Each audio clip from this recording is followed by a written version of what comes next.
Welcome back. You're watching Times Now. Just days after the death of Iranian military commander General Qasem Soleimani in an airstrike by the U.S. inside Iraq, Iran has now hit back. Iran has fired more than a dozen ballistic missiles at two military air bases in Iraq, where American troops were stationed, and has claimed that 80 Americans have lost their lives in the attacks. A claim that is contested by the U.S.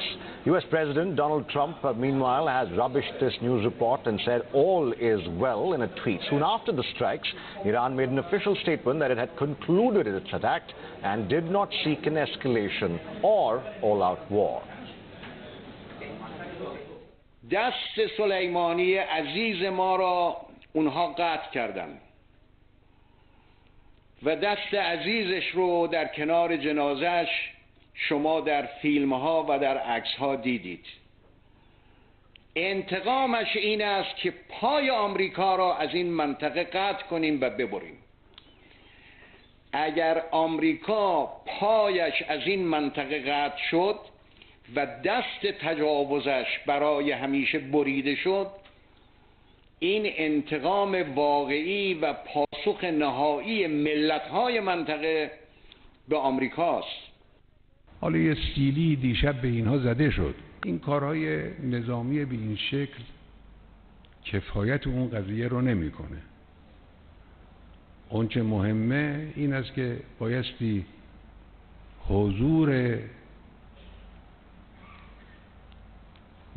فساد برانگیز آمریکا در این منطقه منتهی بشه، تمام بشه.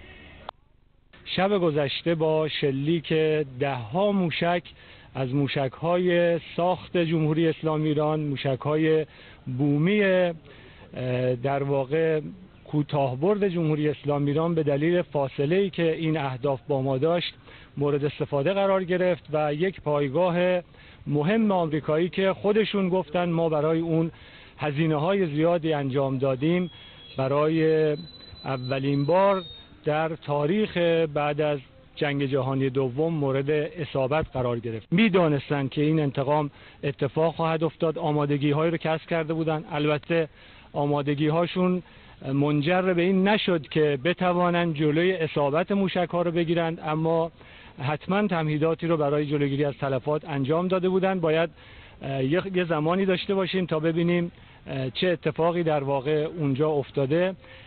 Joining us right now on Times Now is Tuhin Sinha, spokesperson of the BJP, also Maruf Raza, consulting editor of Times Now, and Bharat Karnad, strategic affairs expert. He joins us from Delhi. Thank you, gentlemen, for being with us. Let me start with you, Bharat Karnad, if I could. Many consider this action by Iran as inevitable. Now the stakes have gone really up. But I'd like to start this particular discussion by asking you India's dilemma currently, or specifically the India government's dilemma, given the fact that we have in the past said Iran is a very dear friend, so is the US right now. Should India, at this very early stage of the escalation, even think about taking a side, or should we wait till the US president comes out with his television statement? What is India looking at right now in light of this escalation?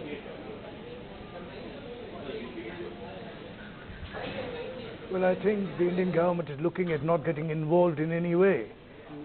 The best way out is for India to do nothing. The fact is that I think the situation in the Gulf area generally is, of course, on the boil. But the more important thing is that the Iranians have had their retaliatory strike and they've had their recompense for the killing of Soleimani. The ball is now in Trump's court. The problem is this, that Trump has said, and the US government has said, that they suffered no casualties, that the missiles, ballistic missiles launched fell in the bases, all right, but they didn't kill anybody. There were no casualties. And I think that contrasts with the Iranian charge that they have killed 80 people. Take the median and say they have killed 40 Americans. The fact is you have 40 Americans dead to one Iranian general. If the Americans want to say, all right, we are quits and will not escalate, then I think that's where matters stand. If, on the other hand, Washington retaliates and responds, then you will have the escalatory spiral. That's the spiral, Mr. Karnad, that many people are warning against, including the leadership of Germany as well. They don't want any escalation in this violent spiral, as they've called it. I just want to quickly get in, Maruf Raza, on that specific point, really, of Donald Trump tweeting immediately after the attack.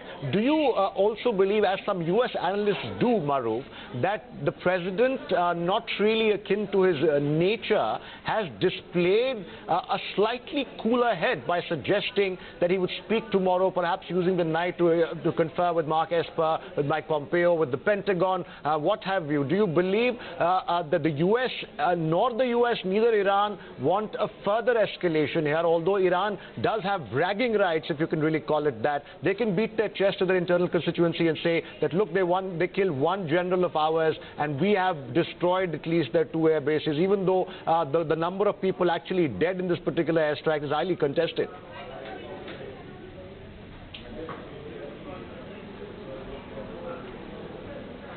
Atar, you know, right now it's a question of believing either the Iranians or the Americans, and as Bharat was saying, if you take the medium point, you're looking at 40 dead, which is again a very high number for the US to accept and agree on that as a truce factor, that we killed one high-ranking government official and a very important general of yours, and you've killed 40 of us, so we are happy with that situation, and let's call it off. I don't think the US is going to settle for 40 dead.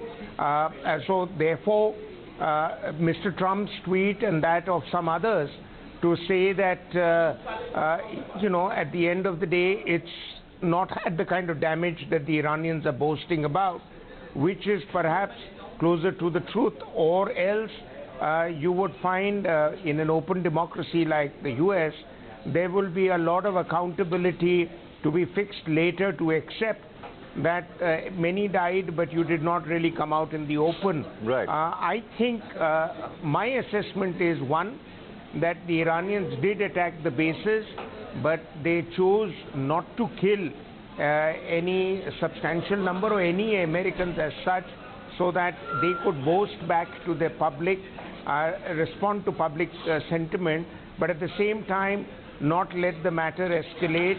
Right. That is one option. The second option is, if the Iranians have done any human damage, I mean damage to equipment and all that is acceptable, but if it's human damage, then there is a problem. So because you also agree with Bharat that the ball is firmly now in the American court, and the onus to act or not act is with the Americans right now.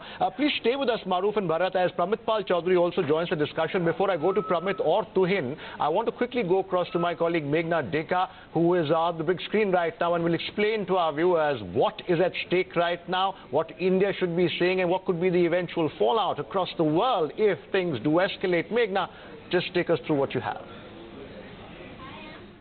So while Donald Trump says all is well, there are those who believe this crisis could possibly escalate to World War III. Let's get you a graphic representation of what really are the options for Iran. Increasing the number of violations of nuclear deal is a possibility, as well as cyber attacks on US infrastructure. Reports are already coming in that has begun. Of course, it's so far not validated. Missile attacks on US airbase is something that US has already said that they are preparing for attacks on US warships as well.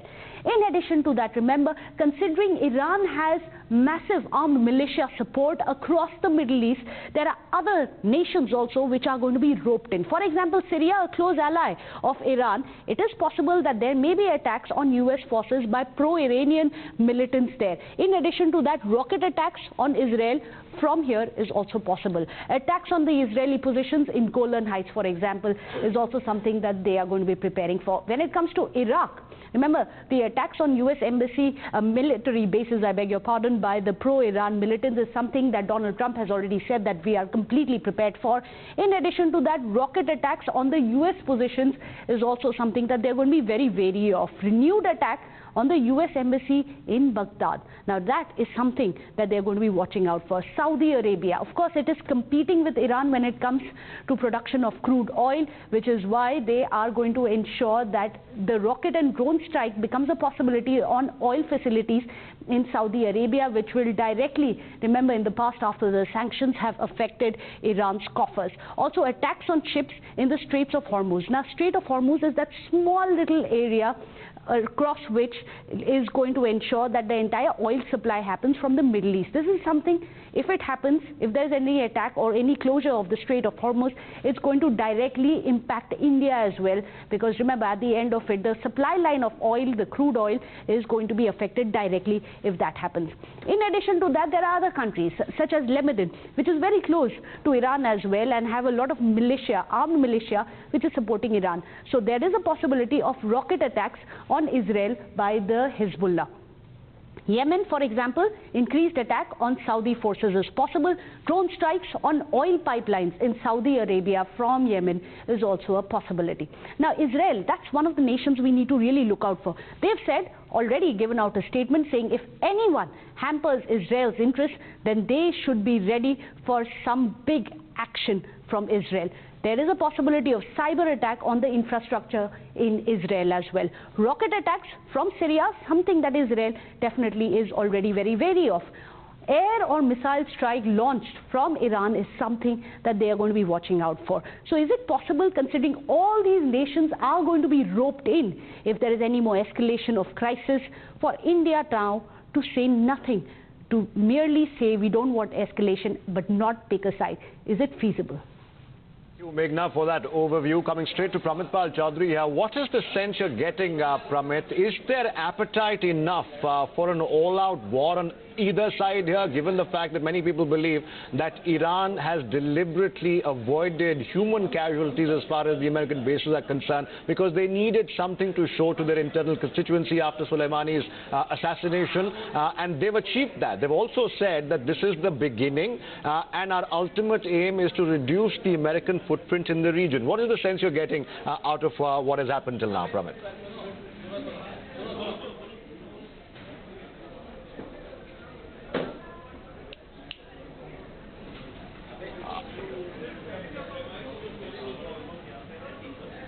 All right, we'll go to Pramitpal Chaudhary in just a bit. Tuhin Sinha, coming back to what India is looking at right now, and we'll try and connect with Pramitpal Chaudhary in just a bit here. Domestically, Tuhin, the government has received some flack about not really making its stand very clear vis-a-vis the conflict or the brewing conflict between Iran and the US here, given the fact we in the past have said Iran is a civilizational partner. We have very good relations with both sides here. Do you think the government needs to make its stand very clear, or even if there is an Indian attempt at somehow mediating or trying to de-escalate tension, should the government take a lead? So, Madhav, I think we need to understand that India has huge equities with both countries. Insofar as Iran is concerned, we depend on them heavily for our oil and gas imports. We have the Chabar port, which is meant to be a very important from the strategic point of view in dealing with both Pakistan and Afghanistan. Insofar as America is concerned, the relations between India and America under Trump have been the best. They have supported us on Kashmir. So I think India not taking a stand either way and acting with excessive caution, I think it's a very conscious move. In fact, our External Affairs Minister has spoken to his counterpart in Iran. The Prime Minister has had a word with Donald Trump. We are closely monitoring the situation. We have appealed to both the sides to exercise restraint, because any escalation is not just going to impact India, but probably at 50 countries across the globe. Fair enough. I understand that. The price of oil, of course, is an international concern. I believe the price has already shot up by more than $6 per barrel. It's currently standing around 70, 71 per barrel here. Maruf wants to come in on this. Maruf and then Bharat. Go ahead, Maruf.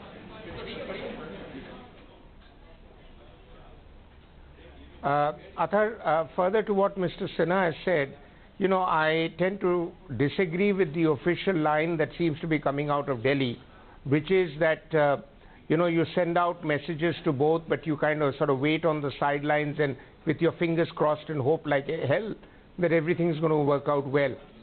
I'm sorry, I think that's passé. that line that the foreign ministry has traditionally taken, that we stand non-aligned and we stand not as an interfering country but as a well-wisher for everybody, and we are global peaceniks and whatever else it is. But that is not this is not the time for all that, which has been our line for years and years. I think this is a big diplomatic opportunity for New Delhi. We are found acceptable by Washington and Tehran both.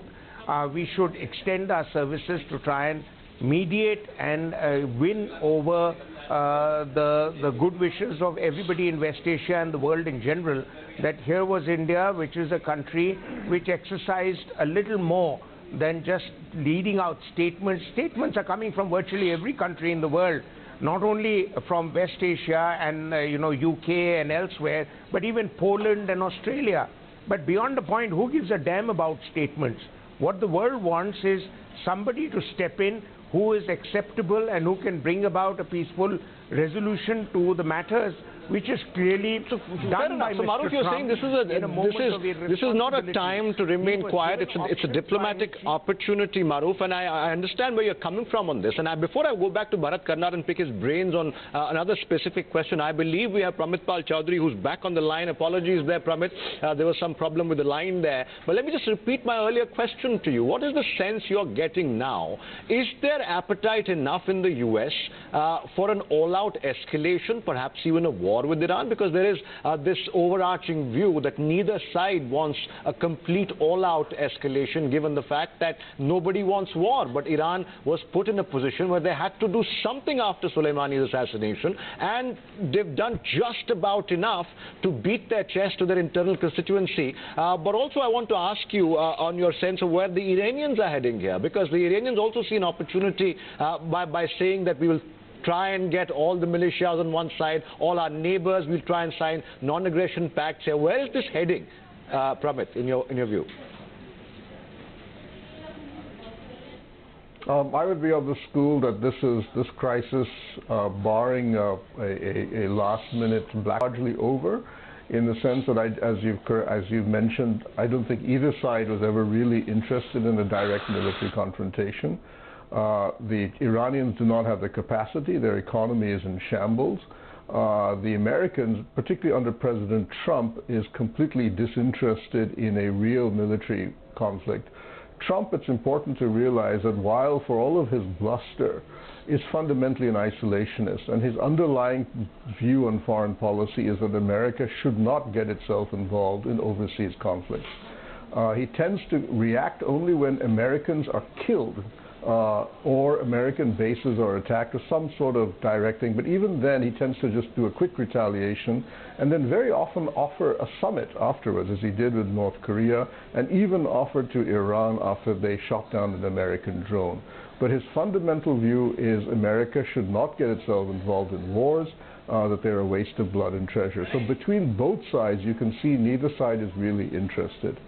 As you said, I think he overreacted by killing Soleimani, ordering the attack, and as you may know in the American press, even his own advisors were surprised when he chose that, the most extreme option. In return, I would argue the Iranians misunderstood that by putting the U.S. embassy under siege in Baghdad triggered off a very strong American response because of the 1979 hostage crisis. Right. And it's important to realize that Trump is of the generation that remembers the hostage crisis, and it remains a fundamental scar in America for that generation. Fair enough. Bharat Karnad, let me come back to my earlier, I'd referenced it earlier, but I want to ask you specifically now. Even the Iranians have now come out and said that they have concluded, quote unquote, concluded this particular action. Does that leave enough space, and is that deliberate? Because even the Iranians know that even though Iran is certainly no Iraq under Saddam, they have a highly motivated military, they have militias to support them. It's still going to be an onerous task to take on the US's firepower in a direct all-out one-to-one confrontation. So do you think Iran has done exactly what they wanted by keeping that little wedge open, where, as Pramit suggested, it could be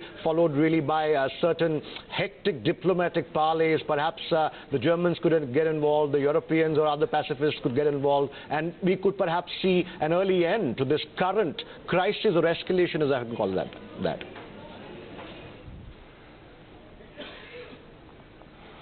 Look, I think we are ignoring the Russian aspect. The real threat to Trump really is that if he escalates and the violence goes beyond a certain point, Russia will step in on Iran's side, or China will. And then I think the balloon will be up.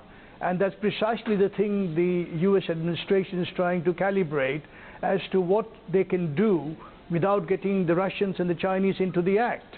The fact is, this will peter out, not for the reasons that we're talking about. The fact is, just to address one particular thing that was mentioned, that India comes in as a mediator. India has no leverage, has no standing, has no status, honestly, has no role to play. The US doesn't want India to, India has no creds with the US, nor does it have any real creds with Tehran. Because in trying to play both sides against the middle, India has, in a sense, whether we like it or not, alienated both. That's why, for instance, Washington is very upset that we haven't delivered on the LEMOA and other the communications pact that we have signed with them, etc. The Russians are upset that we are distanced themselves and within 2 years have reduced our energy imports from Iran by almost almost 10 to 11%. And cut down the current import stands at 0% officially. I agree with you. That's very drastic. The fact, no, it's nearly well, it's a little more than, it's not quite zero. It's nearly 2% still. The fact of the matter is, India has no leverage. India has no role. Okay. That said, I think it's what the Washington really fears is precisely the Russians and the Chinese getting into the act, and that would be really escalatory and something that Trump cannot manage. All right. And one more thing. I think the reason Trump is on a low key after the Iranian missile strikes is because his own military has said that it will not attack even under orders from absolutely. From also, Trump. to add to that, before I take a break, even an American official has in fact admitted that the intelligence that led to the Qasem Soleimani assassination, the airstrike and the drone airstrike, was quote unquote very thin to go on. But that, of course, gives you a window on what exactly is happening inside the Oval Office right now as we speak. We are waiting for Donald Trump really to wake up and give an address to the nation. Please stay with us, Maruf. We have to take a very quick break right now. We'll come right back.